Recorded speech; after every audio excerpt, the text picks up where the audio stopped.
100 years ago, Montreal, a bustling and prosperous city on the St. Lawrence River, was in need of a grand hotel reflective of its status on the world stage.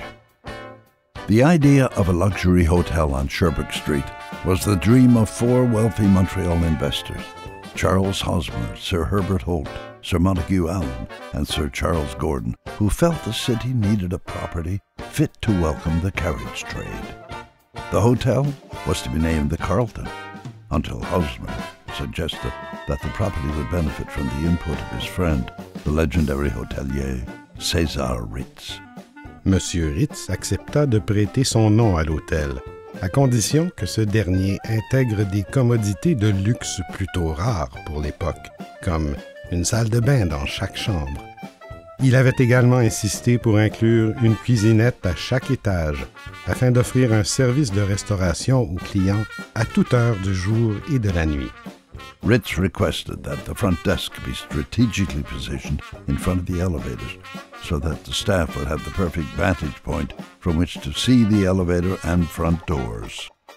Perhaps most importantly, he also asked that a grand Cinderella-style staircase be built, so that the ladies of the town could make dramatic entrances in their gowns during formal functions. The ladies of Montreal did just that on the night of December 31st, 1912, when the Ritz-Carlton Montreal, the first hotel in the world to bear the name Ritz-Carlton, held its first official celebratory gala. The hotel that opened its doors that glittering night was designed by New York architectural firm Warren and Wetmore, whose other achievements include Grand Central Station, as well as the Biltmore, Vanderbilt, and Ritz hotels in New York City. A neoclassical building constructed in the Palazzo style, it was inspired by the architecture of brothers Robert and James Adam. Cet hôtel majestueux a si rapidement acquis une réputation enviable qu'il a été choisi pour être le site du premier appel téléphonique transcontinental en février 1916. On rapporte qu'un auditoire de 200 hommes d'affaires écouta l'appel en retenant son souffle alors que le président de la compagnie de téléphone Bell demandait « Bonjour, est-ce Vancouver ?» Et la réponse « Oui, clairement entendu » fut applaudie à profusion et célébrée au champagne.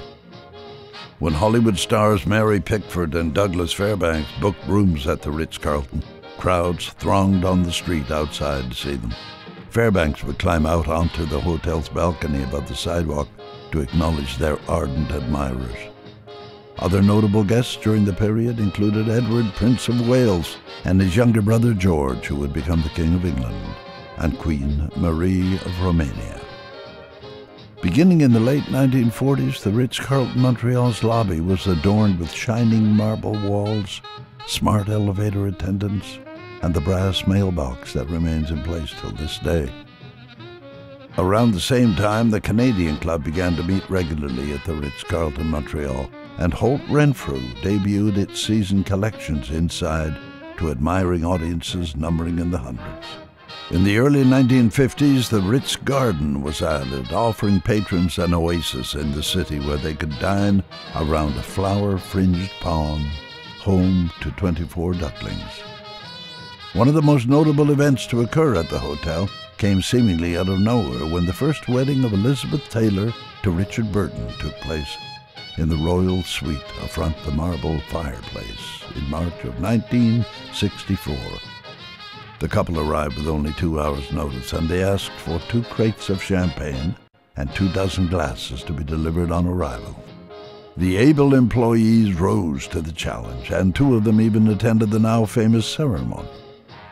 Throughout the remainder of the 20th century, the hotel continued to host high-profile guests and the most discerning travelers from around the globe, such as Queen Elizabeth II, Winston Churchill, Charles de Gaulle, Richard Nixon, David Bowie, Bob Hope, Sophia Loren, George Bush Sr., Liberace, and the Rolling Stones. In 1988, the Queen Mother arrived at the Ritz-Carlton Montreal to attend the state banquet. The hotel had become a landmark, featuring prominently in the memories of all those who had visited.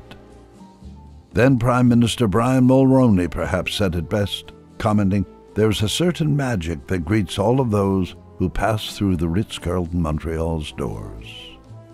Towards the end of the first decade of the new millennium, it was decided that it was time Montreal's Grande Dame got an update. In 2008, the hotel closed to undertake a multi-year, multi-million-dollar restoration under the management and ownership of Morelis Financial Group and Toriani Group.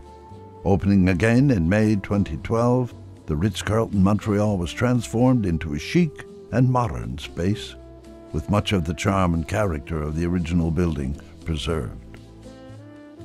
Under the direction of Quebec architectural firm Provence et Roy and Associates, the iconic Montreal Hotel underwent an exhaustive restoration.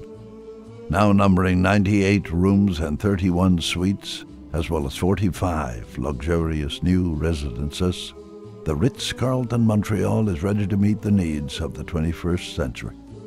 La façade de l'édifice a été conservée et restaurée, tout comme le lobby, la cour des palmiers, le salon ovale et le fameux jardin de l'hôtel.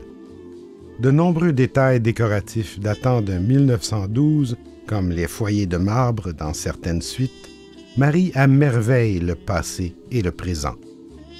Critics have praised Maison Boulud, Chef Daniel Boulud's outpost located in the hotel lobby, as being among one of the best restaurants in Canada. Just some of the acclaim that the hotel has received since reopening. Le seul établissement au Québec à avoir obtenu dernièrement la cote 5 diamants AAA, l'hôtel est reconnu pour offrir un service méticuleux à tous ses invités et dépasser leurs attentes tout en maintenant les normes d'excellence les plus élevées.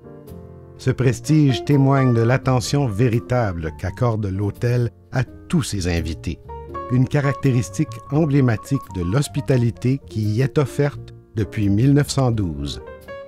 Alors que le Ritz-Carlton amorce son 2e siècle d'existence, la suite royale a été inaugurée ce soir par le prince et la princesse de Monaco et renommée la suite Grimaldi. On this special night, the Ritz-Carlton Montreal reflects upon 100 years of service, luxury, and dedication to its guests, and looks forward to welcoming generations of families from Montreal and all over the world for years to come. Bonne soirée. Enjoy your evening.